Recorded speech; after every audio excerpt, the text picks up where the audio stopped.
At her engagement party, she overheard her fiancé and stepsister plotting to steal everything. In a rage, she stormed out and married the first homeless man she saw on the street. What she didn't know was that her new husband was the most feared mafia boss in the city, and he'd been waiting his whole life for someone worth protecting. The champagne glass slipped from Alina Carter's fingers, shattering against the marble floor of the Ritz-Carlton ballroom. But the sound was nothing compared to the words that had just shattered her world. "God, she's so naive," her fiancé Marcus whispered from behind the closed door of the bridal suite. "Does she really think I'd marry her for love? It's all about Daddy's construction empire, baby." Alina pressed herself against the wall, her heart hammering against her ribs. Through the crack in the door, she could see Marcus pulling her stepsister Emma into his arms. "What about the wedding tomorrow?" Emma purred, running her manicured fingers down Marcus's chest. "All those people, all that money spent." Marcus laughed coldly. "We'll go through with it. Once I'm legally her husband, I'll have access to everything. Then we can be together openly. She'll be so broken by then, she won't even fight the divorce." "Poor little Alina," Emma giggled. "Daddy's perfect princess, about to lose everything. If only she knew that I've been feeding you information about Carter Construction's deals for months." The blood drained from Alina's face. The failed contracts, the mysterious bidding losses, the near bankruptcy that had forced her father to consider Marcus's generous investment offer, it had all been orchestrated. "You're brilliant, Emma. By the time I'm done, the Carter fortune will be ours, and sweet little Alina will be left with nothing but debt and heartbreak." Alina stumbled backward, her designer heels clicking against the floor. 200 guests were celebrating downstairs, toasting her fairy tale engagement to Marcus Wellington, the charming heir to a pharmaceutical fortune. Her father had been so proud, so relieved that his daughter had found someone who could help save their failing business. All lies. Every kiss, every "I love you," every promise of forever. All calculated moves in a game she didn't even know she was playing. She looked down at the ridiculously expensive engagement ring on her finger, a 5-carat diamond that Marcus had proposed with just 3 months ago. Had Emma helped him pick it out? Had they laughed about how easily she'd fallen for their act? Her phone buzzed. A text from her best friend Sarah.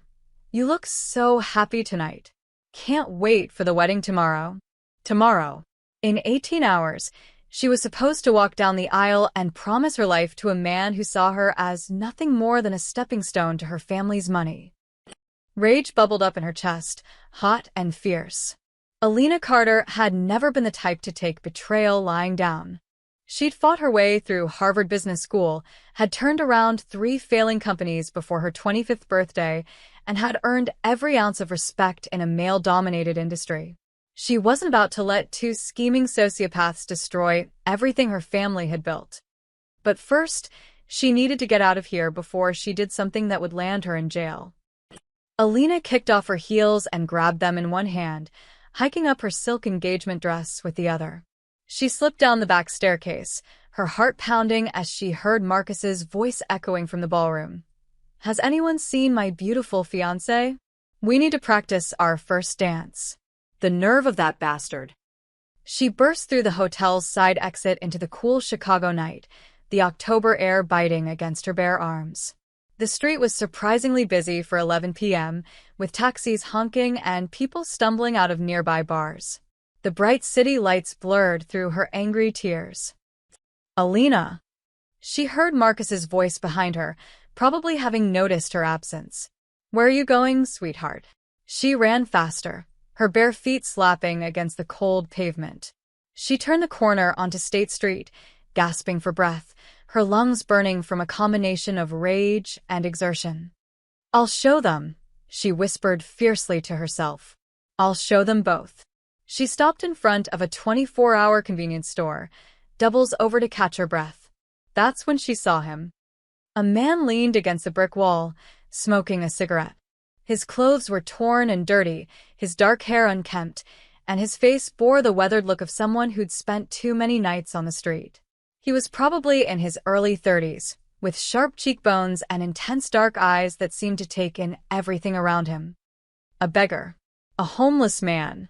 The complete opposite of Marcus Wellington with his perfectly pressed suits and fake charm. Perfect. I'll marry the first man I see before I let them ruin me, Alina declared to the night sky, her voice echoing off the buildings. The man's eyes snapped to hers. He dropped his cigarette and stepped forward, studying her face with surprising intensity. Then marry me, he said simply, his voice rough but strangely commanding. Alina stared at him, her chest still heaving from her run. What? You said you'd marry the first man you saw, he gestured to himself with a slight smirk. Here I am. There was something about his eyes. They didn't look like a typical homeless person's eyes. They were alert, calculating, almost predatory. But right now, Alina didn't care about anything except proving that she wouldn't be anyone's victim. Fine, she said, surprising herself with her firmness. Let's do it. His eyebrows rose slightly. You're serious? Dead serious. There's a courthouse that does 24-hour ceremonies about 6 blocks from here. I know because I looked it up when I was planning she paused, her voice catching, my other wedding. The man studied her for a long moment, then nodded. Dominic, he said, extending a dirt-stained hand. Alina, she shook it, noticing that despite his appearance, his grip was strong and confident. 20 minutes later, they stood in a sterile courthouse office in front of a bored-looking justice of the peace who'd clearly seen stranger things than a society princess marrying a homeless man at midnight. Do you, Alina Carter, take this man to be your lawfully wedded husband? Alina looked at Dominic, this stranger who'd agreed to her insane proposal without question. His dark eyes held hers steadily, and for a moment, she wondered what his story was. But then she heard Marcus's voice in her head again. Poor little Alina, and her resolve hardened. I do. And, do you, Dominic? The justice looked at his paperwork. Russo. Dominic supplied smoothly. Dominic Russo, take this woman to be your lawfully wedded wife. I do. By the power vested in me by the state of Illinois, I now pronounce you husband and wife. You may kiss the bride. Dominic stepped closer, his hands gently framing her face. His touch was surprisingly gentle for someone with such calloused hands. When he kissed her, it was soft, brief, but something electric passed between them that made Alina's breath catch. Congratulations, Mr. and Mrs. Russo, the justice said, already reaching for the next file on his desk. As they walked out of the courthouse, marriage certificate in hand, Alina pulled out her phone. Her fingers were shaking, but her resolve was iron strong. She took a selfie with Dominic, both of them holding the marriage certificate, and posted it to every social media platform she had. Change of plans. Just married the love of my life. Sorry, Marcus, but the wedding's off. Hashtag new beginnings, hashtag true love, hashtag Mrs. Russo. Her phone immediately exploded with notifications. Calls, texts, comments. All of them shocked, confused, some angry. But the one that made her smile was from Marcus. What the hell did you do? She turned her phone off and looked at her new husband. Well, Mr. Russo, I hope you're ready for an adventure. Dominic's lips curved into a smile that didn't quite reach his eyes, but there was something almost admiring in his expression. Mrs. Russo, I have a feeling you have no idea what you've just gotten yourself into. As they walked into the Chicago night, neither of them could have predicted that this impulsive decision would change both of their lives forever, and that the real games were just beginning. The taxi dropped them off in front of a crumbling apartment building on the south side of Chicago. Alina stared up at the peeling paint and broken windows, reality hitting her like a cold slap. What had she done? This is home, Dominic said simply, fishing a key from his torn jacket pocket. Alina followed him up 3 flights of creaking stairs, her silk engagement dress catching on splinters in the wooden banister. The hallway smelled like cigarettes and something she didn't want to identify. From behind thin walls came the sounds of crying babies, arguing couples, and a television turned up too loud. It's not the Ritz, Dominic said, unlocking a door marked 3B. But it's clean. The apartment was tiny, maybe 500 square feet total. A small living room with a sagging couch, a kitchenette with outdated appliances, and what looked like one bedroom. But Dominic was right. Despite the worn furniture and faded wallpaper, everything was spotless. "You can have the bedroom," he said, tossing his keys onto a scratched coffee table. "I'll take the couch." Alina stood in the middle of the room, still holding her heels, feeling completely out of place in her designer dress. 3 hours ago, she'd been at her engagement party in a 5-star hotel. Now she was married to a homeless man in a rundown apartment on the wrong side of town. "Why?" she asked suddenly. "Why what? Why did you agree to marry me? A complete stranger having a breakdown in the street?" Dominic studied her face for a moment. "You look like someone who needed an escape route. I figured we could help each other." "Help each other how?" "No offense, but what exactly can you offer me?" Something flickered in his dark eyes. Amusement, maybe, or something sharper. "Protection. A place to stay while you figure out your next move. And most importantly, a way to disappear from whatever you were running from." He was right about that. By now, her phone was probably buzzing nonstop with calls from Marcus, her father, wedding guests, reporters. The Carter family drama was probably already hitting the society pages. "I should call my dad," she said, sinking onto the couch. "He's probably worried sick." "Tomorrow," Dominic suggested. "Let tonight be yours." Alina looked at this stranger, her husband, who seemed remarkably calm for someone who'd just married a woman he'd met 20 minutes ago. There was something about his stillness that was almost unsettling. Most people would be asking questions, wanting to know her story, but Dominic just watched her with those intense dark eyes. "I should probably explain what you've gotten yourself into," she said. "My ex-fiancé and my stepsister have been plotting to steal my family's construction company. The wedding tomorrow was supposed to be the final step in their plan." "Was?" Dominic raised an eyebrow. "Well, it's hard to marry someone when the bride has already married someone else." For the first time since overhearing Marcus and Emma, Alina felt a spark of satisfaction. "They probably think I've lost my mind. Have you?" The question was asked so seriously that Alina had to think about it. "Maybe. Probably. But I'd rather be crazy than be their victim." Dominic nodded approvingly. Smart woman. Smart woman who just married a complete stranger and is now sitting in his apartment in a dress that costs more than most people's rent. She laughed, but it sounded slightly hysterical even to her own ears. "You can stay as long as you need," Dominic said. "No strings attached. When you're ready to move on with your life, just say the word." "And what do you get out of this arrangement?" Again, that flicker of something unreadable in his expression. "Maybe I like the idea of helping someone stick it to the people who wrong them." Alina studied his face, trying to read him. There was something about Dominic that didn't quite fit the homeless man image. His posture was too confident, his speech too articulate, his movements too controlled. But then again, she'd learned tonight that she was terrible at reading people. "I'm going to rebuild everything they tried to take from me," she said firmly. "My family's company, my reputation, my life. And I'm going to make them pay for what they did." "Good," Dominic said, and there was something almost predatory in his smile. "Revenge is best served cold." As Alina settled into the small bedroom later, changing out of her engagement dress and into an oversized t-shirt Dominic had found for her, she heard quiet voices in the hallway outside the apartment. She pressed her ear to the door but couldn't make out the words, just low, urgent tones, and what sounded like Dominic giving instructions. Probably other residents complaining about the noise, she told herself. Or maybe someone asking about his new wife. What she didn't see was Dominic speaking quietly into a cell phone that definitely didn't match his homeless persona, or the two men in dark suits who took up positions at either end of the hallway. She didn't notice the expensive security camera that was discreetly installed in the stairwell, or the way the building's other residents suddenly seemed to find reasons to be elsewhere. "Yes, sir," one of the suited men said into his earpiece. "The package is secure. Perimeter established." "Good," came the reply. "No one gets to her without going through us first. The boss wants her protected at all costs." In the apartment, Dominic stood at the window, looking down at the street below.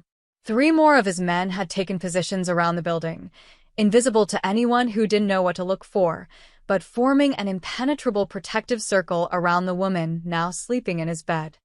Alina Carter thought she'd married a homeless man to spite her cheating ex-fiancé. She had no idea she'd just become the most protected woman in Chicago, or that her new husband was the one man in the city that both her enemies and his would kill to get to. But first, she needed to believe the illusion. Dominic had worked too hard building his cover to blow it now, especially not for a woman who'd stumbled into his world by accident. Even if something about her fierce determination and fearless spirit intrigued him more than it should. He pulled the curtains closed and settled onto the couch, but sleep didn't come easily. Tomorrow would bring new challenges, and he had a feeling that protecting Alina Carter was going to be far more complicated than he'd anticipated.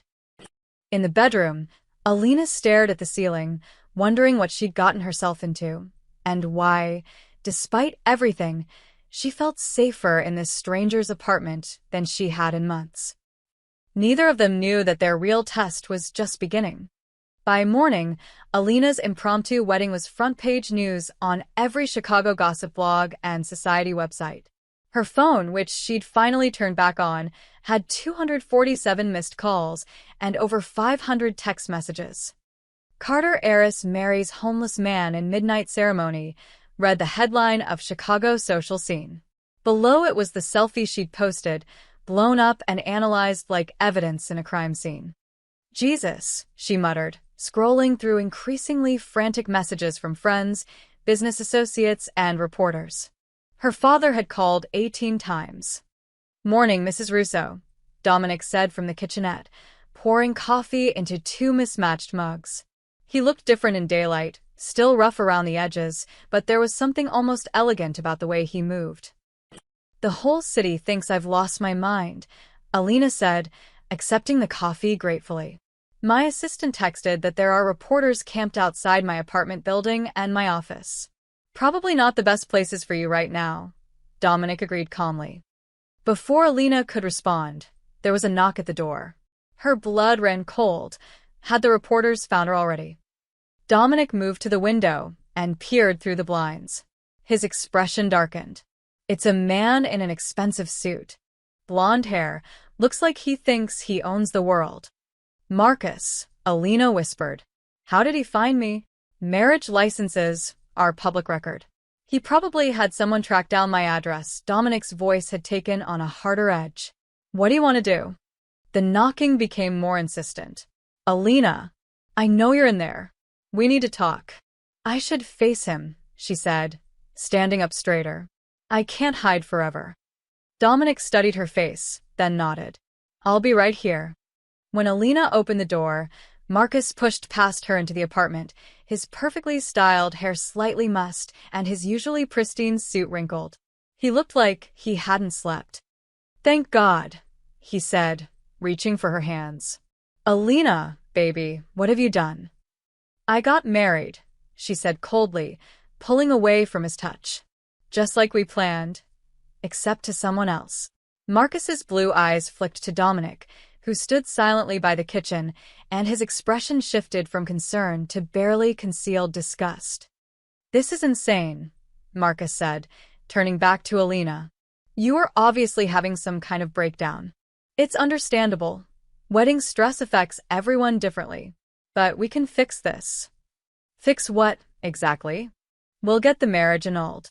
Claim you were mentally incompetent, maybe drugged. No one will blame you for making a mistake under pressure." His voice took on the patronizing tone she'd once found charming, but now made her skin crawl. "Then we can have our real wedding, just like we planned."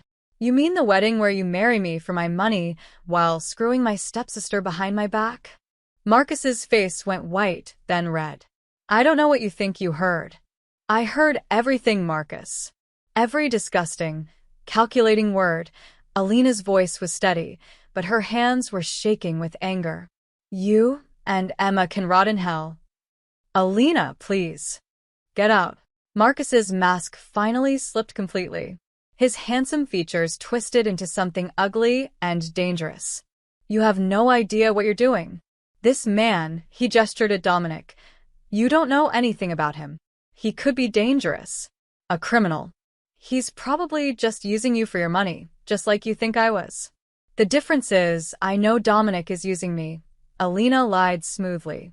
We have an arrangement. Unlike you, he's honest about his motivations. Marcus stepped closer, his voice dropping to a threatening whisper.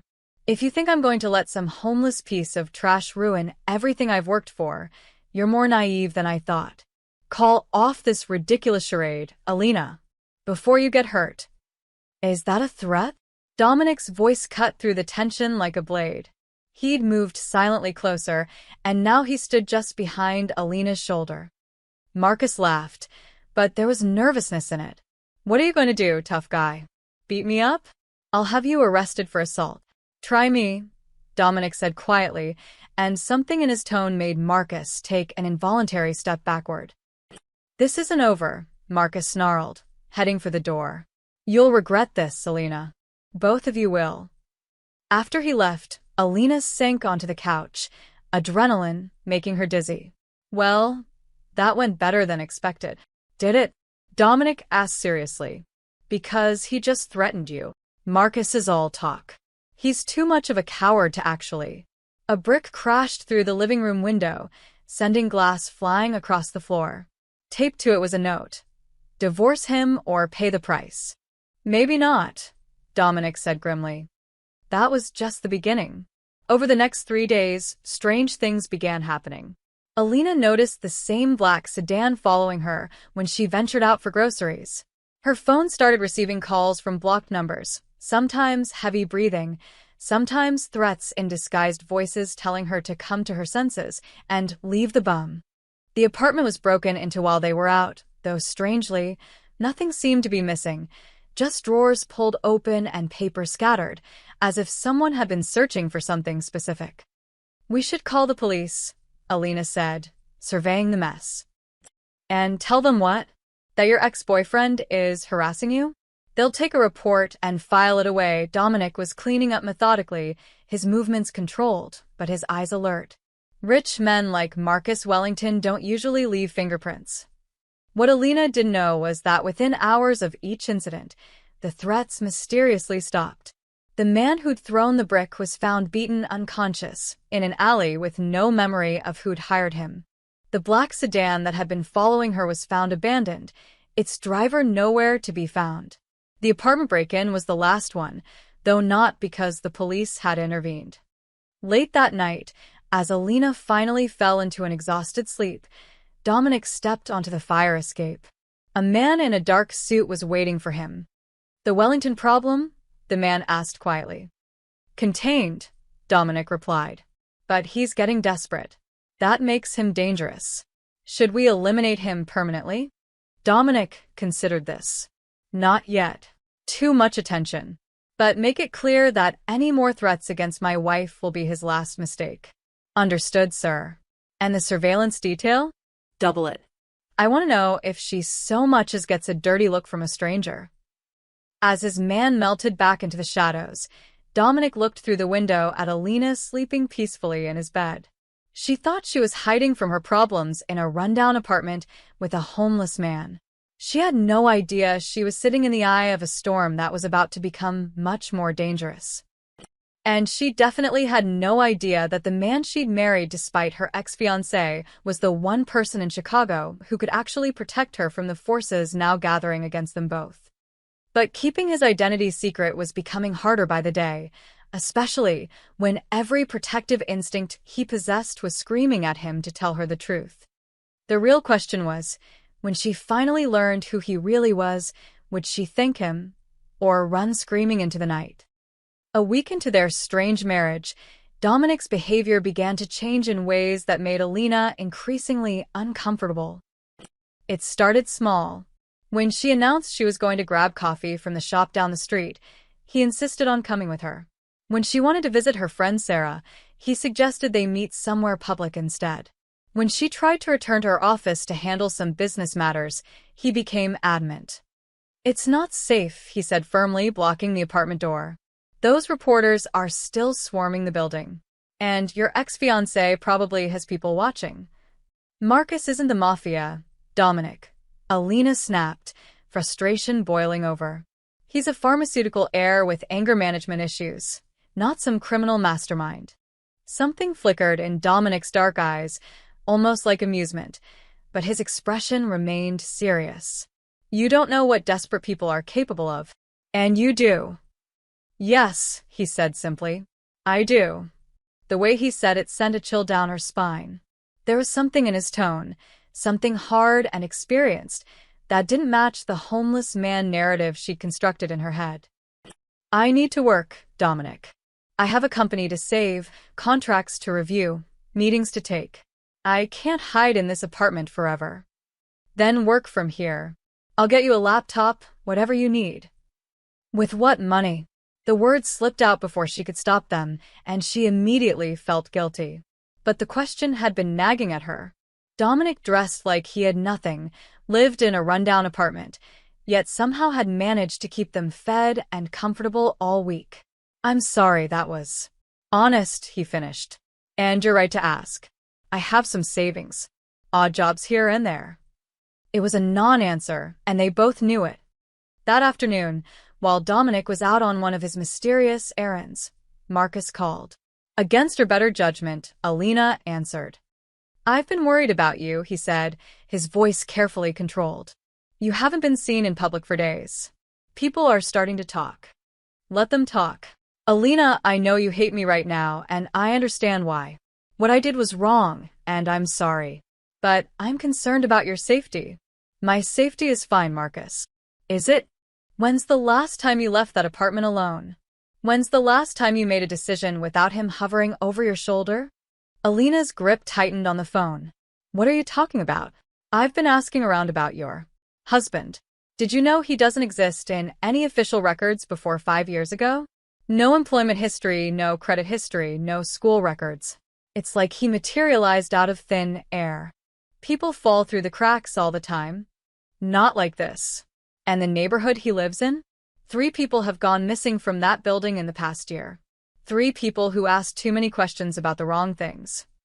Alina felt her blood turn cold. You're lying.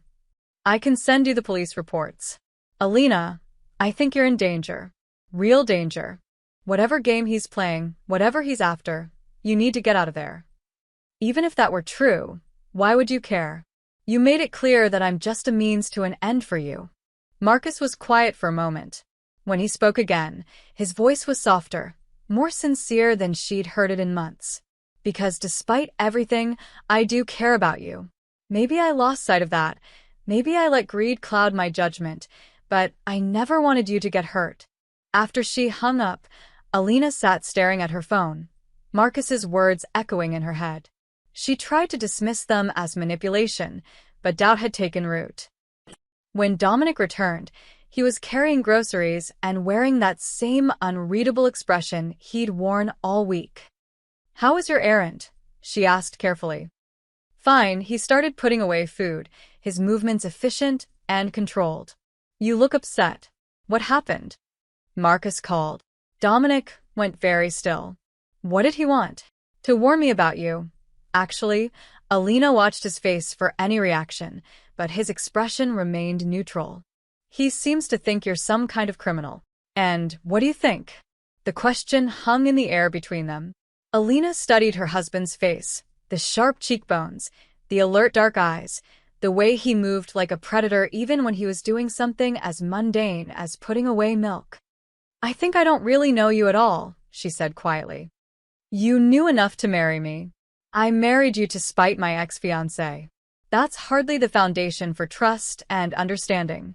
Dominic finished with the groceries and turned to face her fully. Are you regretting it? I don't know. Maybe, she took a deep breath. Dominic, I need some space.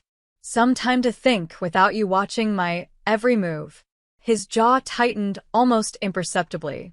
It's not safe for you to be alone. Says who? You? The man who won't tell me anything about his past, who has no job but somehow has money, who lives in a building where people apparently disappear? Alina. No. She stood up, pacing to the window. I've spent months having my choices made for me by Marcus and Emma. I won't trade one controlling relationship for another. I'm trying to protect you. From what? And don't say your ex-fiancé, because we both know that's not the whole story. Dominic was quiet for a long moment, and Alina could see some internal struggle playing out behind his eyes. Finally, he spoke. You're right. There are things I can't tell you yet. But I need you to trust me. Trust you? I barely know you. You know enough. His voice was soft but firm. You know I haven't hurt you. You know I've kept you safe. You know I don't want anything from you except... Except what? He looked at her for a long moment, something vulnerable flickering in his dark eyes. Except the chance to prove that not every man in your life is going to betray you. The sincerity in his voice caught her off guard, but the doubt Marcus had planted was growing stronger. I need some air, she said, heading for the door. Alina, don't. I'm going for a walk around the block. Alone. If you try to stop me or follow me, I'll walk out of here and never come back. She saw him weigh his options, saw the moment he decided not to fight her on it. But as she left the apartment, she didn't see him immediately pull out his phone. She's heading out alone, he said quietly. I need eyes on her now. Full protection detail, but keep your distance. If anything happens to her. The threat hung unfinished, but the person on the other end clearly understood. As Alina walked the streets of Chicago, trying to clear her head, she had no idea that she was being watched by at least 6 different people, some protecting her, and some with far more sinister intentions. The game was getting more dangerous, and she was still completely unaware that she was even playing. 3 days after her confrontation with Dominic, Alina began noticing things that didn't add up. Small things at first. Inconsistencies that might have been explainable if she hadn't already been looking for them. It started when she decided to do laundry. Digging through Dominic's jacket pockets to check for loose change, she found a money clip containing $500 bills. Not the kind of cash a homeless man typically carried around. When she asked him about it, he shrugged. I told you I had some savings. $2,500 is more than some savings for someone living in subsidized housing. Lucky poker game, he said, not meeting her eyes. The next day, while Dominic was in the shower, Alina noticed his phone buzzing on the coffee table.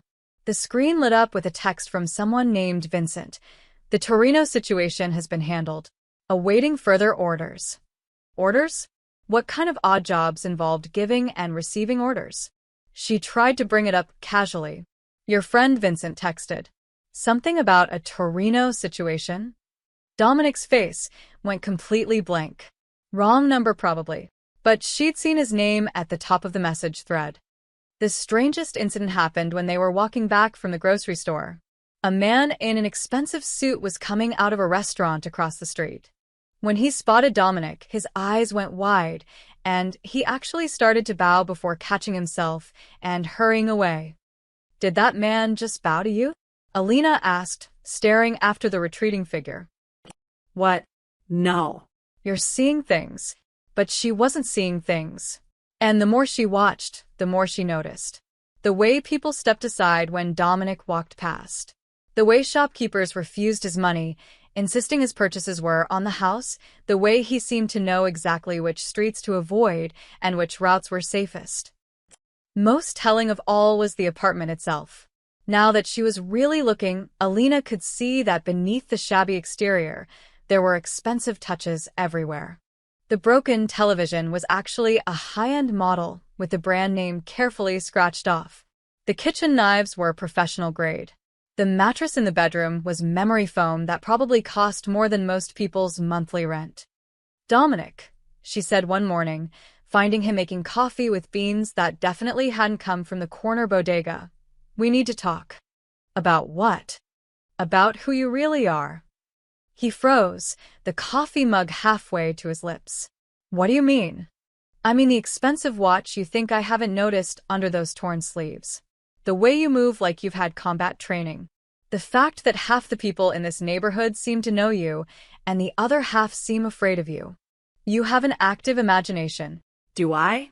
Then explain the custom-tailored clothes hidden in the back of your closet. Explain the encrypted phone I found in your sock drawer. Explain why a homeless man has a Swiss bank account number written on a piece of paper in his wallet. Dominic set down his coffee very carefully. You went through my things. You're damn right I did. And you know what I found? Evidence that you're not who you claim to be. Evidence that this whole setup, the apartment, the clothes, the homeless act, it's all fake. Alina, are you even really homeless? Or is this all some elaborate con? Are you working with Marcus? Is this whole thing? I'm not working with Marcus, Dominic said sharply, the first real emotion he'd shown all week. Then who are you working with? Because you're definitely working with someone. Before Dominic could answer, there was a knock at the door. Not the casual knock of a neighbor, but the sharp, authoritative rap of someone who expected to be obeyed immediately. Dominic's whole demeanor changed. He moved to the window, peered out, and she saw his jaw clench. Stay here, he ordered, heading for the door. Don't tell me what to do. But she stayed anyway, curiosity overriding indignation. Through the thin walls, she could hear voices, Dominic's and another man's, speaking in low, urgent tones. She caught fragments. The Castellano problem, territory dispute, need your decision. When Dominic came back, his expression was carefully neutral again. Who was that? She asked. Building maintenance. Building maintenance discussing territory disputes. You must have misheard. That night, as Dominic slept on the couch, Alina called Marcus from the bedroom. You were right, she whispered. Something's not right about him. Thank God you're finally seeing it, Marcus said, relief evident in his voice. Alina, you need to get out of there. Tonight. I can't just leave. We're married. We can get it annulled. Mental duress, fraud, any lawyer would take the case. This Dominic, whoever he really is, he's been lying to you from day 1. But why? What would he want from me? Think about it. You're a Carter. Your family has construction contracts all over the city, connections with city planning, access to development deals worth millions. Maybe he's working for a rival company. Maybe he's part of some organized crime family trying to muscle in on legitimate business. The word sent ice through Alina's veins. Organized crime. It would explain everything, the money, the secrecy, the way people reacted to him. What do I do? She asked. Come stay with me. Just temporarily, until we can figure this out. I know you don't trust me, but at least you know what my motives are. This man, you have no idea what he's capable of. After she hung up, Alina lay in the dark, her mind racing. Everything Marcus said made sense. She'd married a complete stranger, a man who'd lied to her about everything from his living situation to his financial status. But the worst part was the growing certainty that she'd traded one manipulative relationship for another, except this time, the stakes might be deadly. In the living room, Dominic stared at the ceiling, knowing she'd made a call but unable to hear the details. He could feel her pulling away, could sense that his carefully constructed cover was crumbling. He'd known this moment would come eventually. The question was, when she learned the truth about who he really was, would there be any chance of explaining why he deceived her? Or would she run straight into the arms of the very people who wanted to destroy them both? The next morning, Alina made her decision. She packed the few belongings she'd accumulated over the past 2 weeks into a small bag and waited for Dominic to leave for one of his mysterious errands. I'm going to grab some air, she told him when he headed for the door. Maybe walk around the neighborhood. Something flickered in his eyes. Suspicion. Maybe concern. I'll come with you. Dominic, please. I need some space to think. Just an hour. He studied her face for a long moment, then nodded reluctantly. Stay close to the building. And if anything feels wrong, anything at all, you call me immediately. I will. As soon as he was gone, Alina grabbed her bag and headed for the stairwell. She'd called Marcus 20 minutes ago, asking him to pick her up 3 blocks away. She felt guilty about sneaking out, but the lies and secrecy had become suffocating. She made it 2 blocks before she realized she was being followed. 3 men in dark suits had materialized from nowhere, maintaining a careful distance, but clearly tracking her movements. At first, she assumed they were Dominic's people. Maybe he'd been having her watched all along. But something about their positioning felt wrong, predatory rather than protective.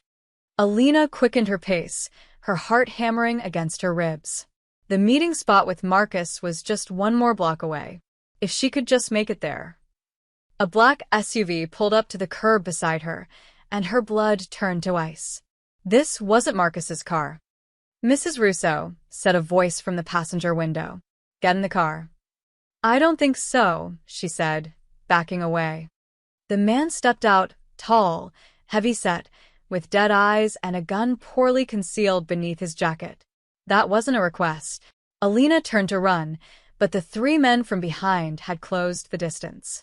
She was surrounded in broad daylight on a busy Chicago street, and nobody seemed to notice or care. "Please," she whispered as rough hands grabbed her arms. "I don't have any money with me." "This isn't about money, sweetheart," the leader said, forcing her toward the SUV. "This is about sending a message to your husband." They shoved her into the back seat, and one of them slid in beside her while another took the wheel. The SUV pulled away from the curb smoothly, just another car in Chicago traffic. "Who are you?" Alina demanded, trying to keep her voice steady. "People your husband has wronged," the man beside her said. "People who've been waiting a long time for the right leverage." "You've made a mistake. My husband is nobody. He's just..." The man laughed, a harsh sound that made her skin crawl. "Nobody? Lady, your husband is Dominic Russo. He runs half the South Side, controls more territory than any boss since the old days. And he's been making life very difficult for people like us." Alina stared at him, the words not computing. "That's impossible. He's homeless, he's the most dangerous man in Chicago. And you're about to be the reason he burns the city down to get you back." They drove for what felt like hours but was probably only 20 minutes, ending up in an abandoned warehouse near the docks. The smell of rust and decay filled the air as they dragged her inside. The space was mostly empty except for some old shipping containers and a single chair positioned in the center of the concrete floor. They zip-tied her hands behind her back and left her there with two guards while the leader made a phone call. "We have her," she heard him say. "Yeah, the wife. Tell Russo if he wants her back, he needs to evacuate his territory by midnight. All of it. And we want compensation for the Torino brothers." Alina's mind reeled. Territory? Compensation? The Torino brothers. Wasn't that the name she'd seen in the text on Dominic's phone? "You're insane if you think he'll give up anything for me," she called out, surprised by her own boldness. "We barely know each other." It was a marriage of convenience. The leader ended his call and walked over to her, crouching down so they were eye level. "You really don't know, do you?" he said almost pityingly. "Lady, your husband has been in love with you since the night you married him.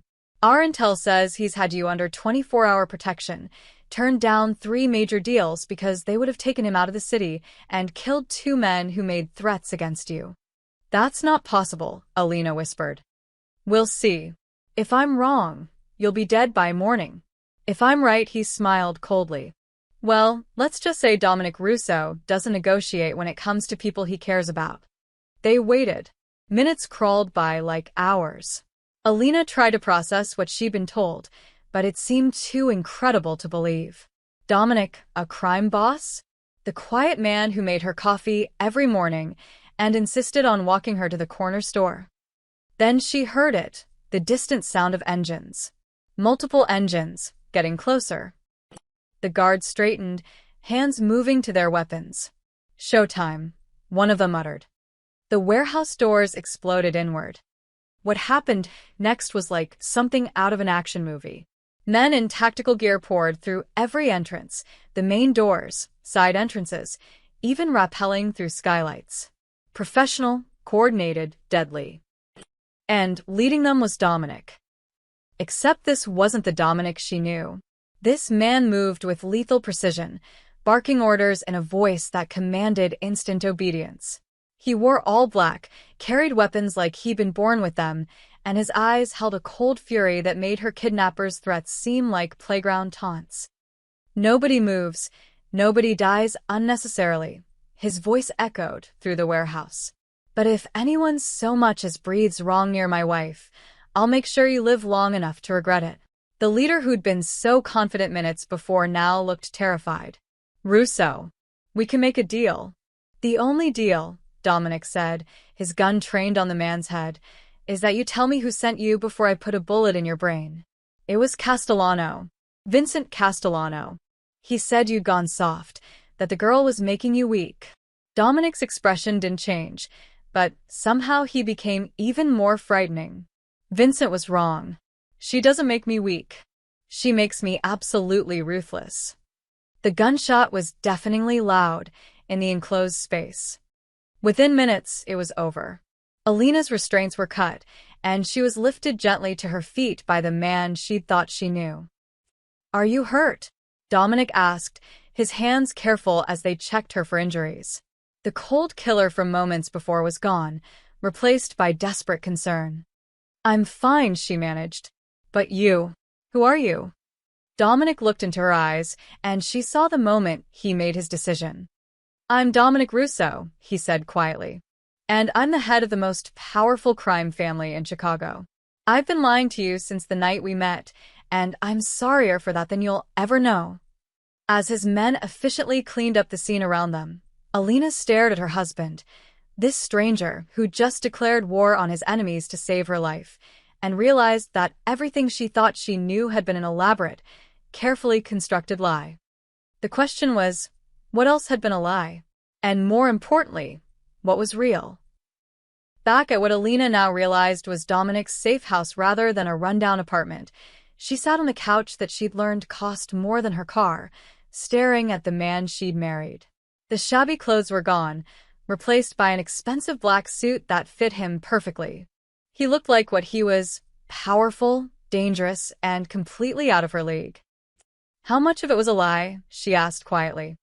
Dominic sat across from her, maintaining distance like he was afraid she might bolt. Most of it. The homeless thing, the apartment, the whole helpless act.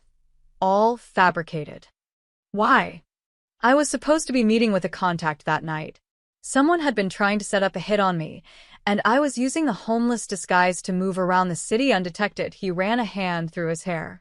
Then you came running down that street in your wedding dress, declaring you'd marry the first man you saw. And you thought, what? That I'd be useful somehow? At first, maybe. His dark eyes met hers. Your family's construction company has contracts all over my territory. Your father's been unknowingly building on land I control for years. Having a connection to Carter Construction could have been advantageous. The words hit her like a physical blow. So it was all calculated, just like Marcus. No, the sharpness in his voice made her look up. It was calculated for about 5 minutes.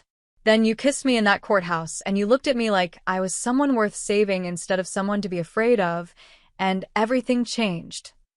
I don't believe you. Dominic pulled out his phone and scrolled through what looked like text messages.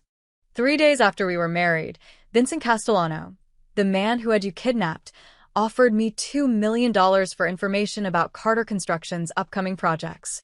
I turned him down. He showed her the message thread. She could see Dominic's response. The Carter business is off limits. Find another angle.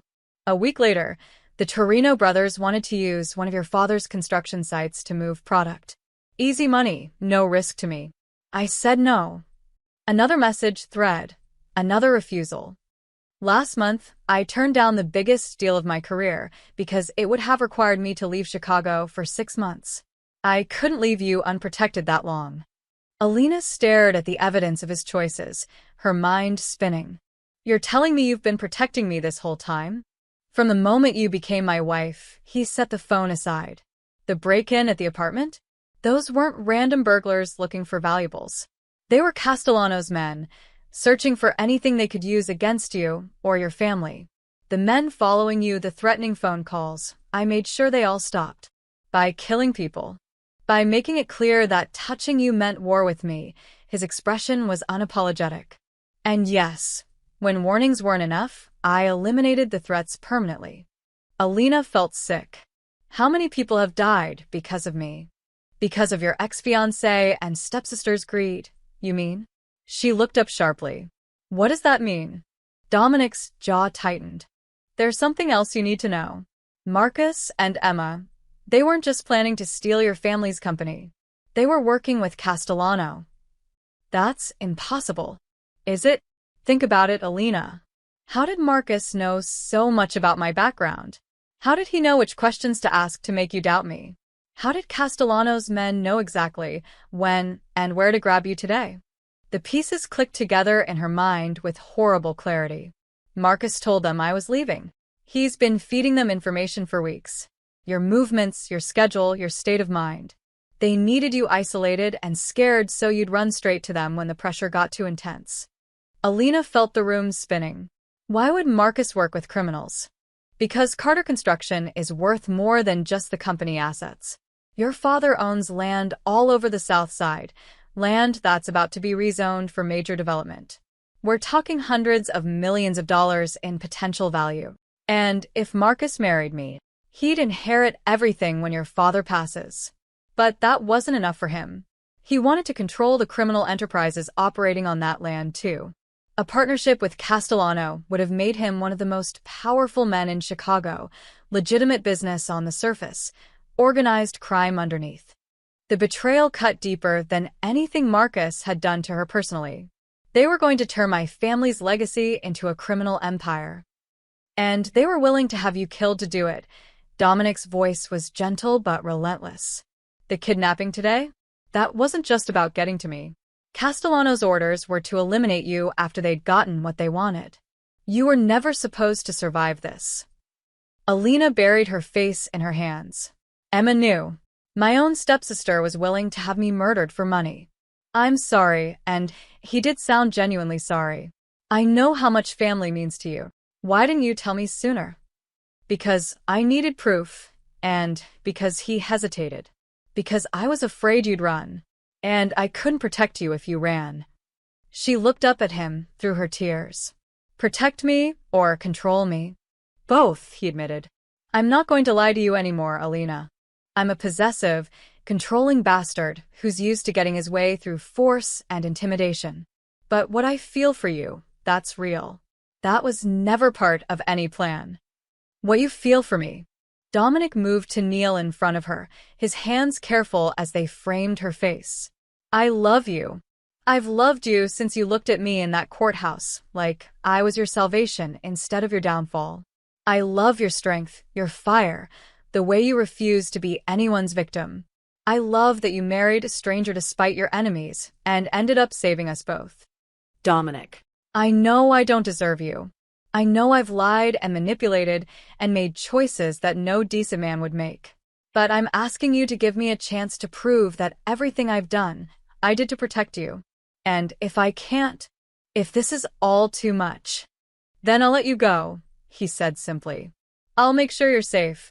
I'll make sure Marcus and Emma never touch your family's business, and I'll disappear from your life forever. Alina searched his face, looking for any sign of deception. All she saw was raw honesty and a vulnerability that he'd never shown before. The man I married in that courthouse, she said slowly.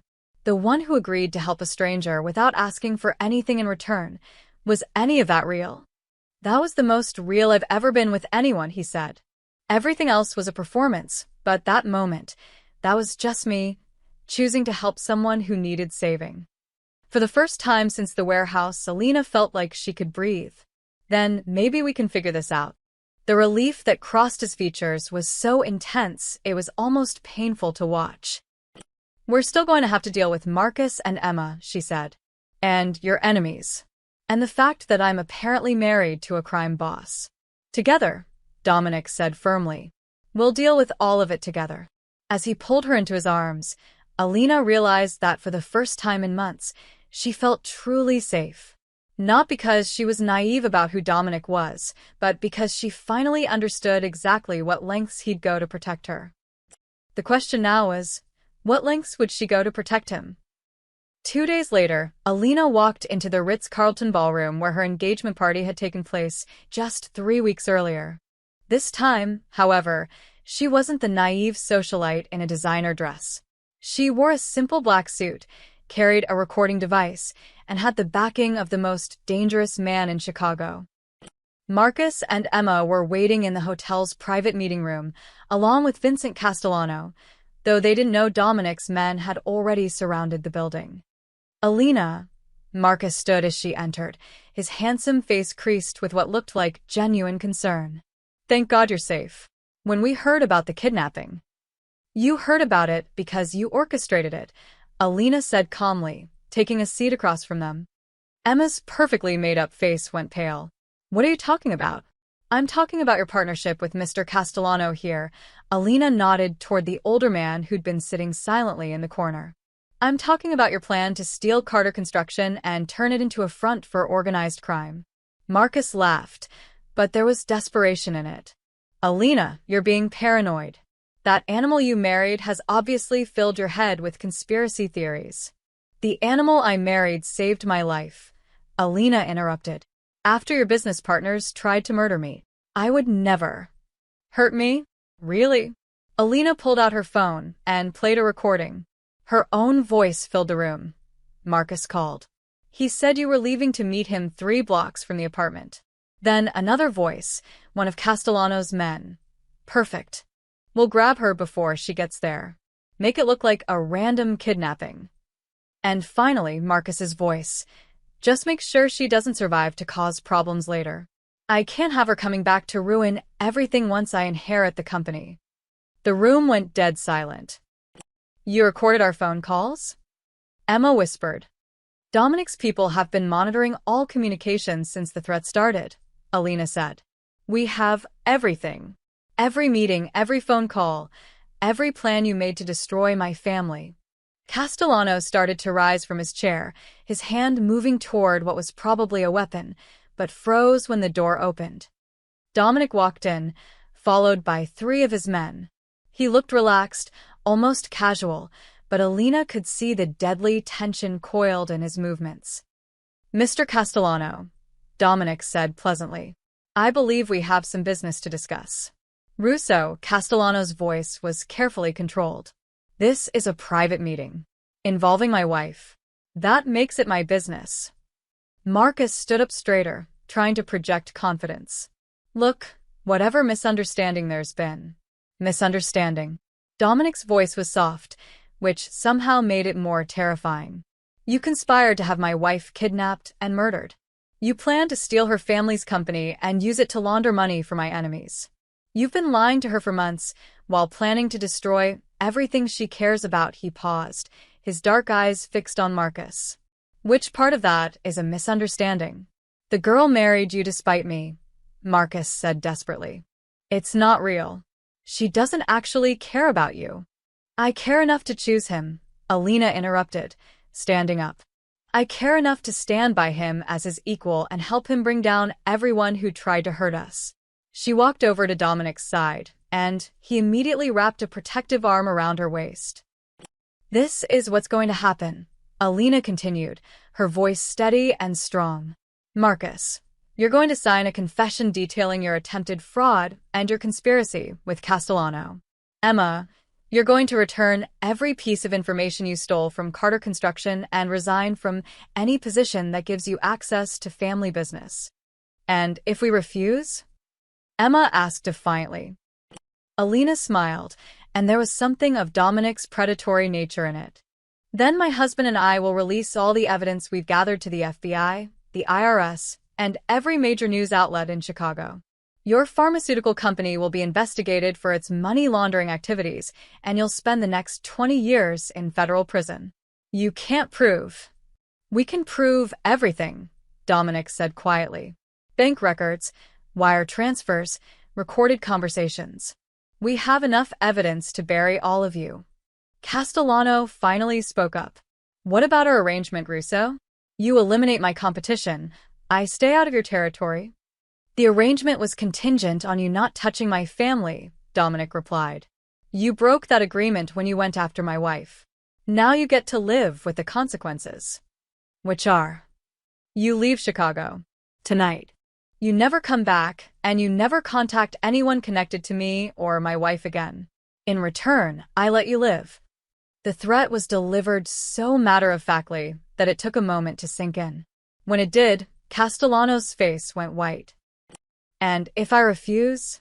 Dominic's smile was cold as winter. Then you don't leave Chicago alive. Within an hour, it was over. Marcus and Emma signed their confessions.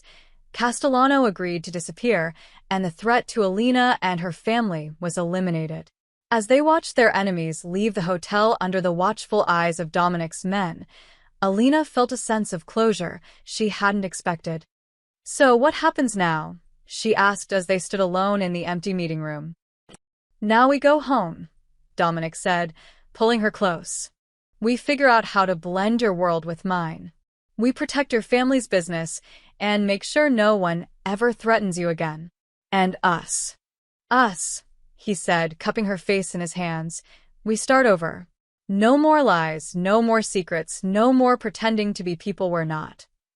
"I'm still going to need time to adjust to being married to a crime boss," Alina admitted. "And I'm going to need time to adjust to having a wife who's not afraid to walk into a room full of dangerous men and threaten them," Dominic replied with a grin. "Think we can make it work?" Instead of answering with words, Dominic kissed her, deeply, passionately, with all the love and devotion he'd been holding back for weeks. When they finally broke apart, Alina smiled. "I'll take that as a yes." As they walked out of the hotel together, Alina realized that what had started as an impulsive act of defiance had become something neither of them had expected, a real marriage, built on truth, trust, and the kind of fierce loyalty that could withstand anything their enemies threw at them. She was no longer the naive socialite who'd believed in fairy tale endings. And Dominic was no longer the man who solved all his problems with violence and intimidation. Together, they were something new, a partnership between equals who'd chosen love over safety, truth over comfortable lies, and each other over everyone else in the world.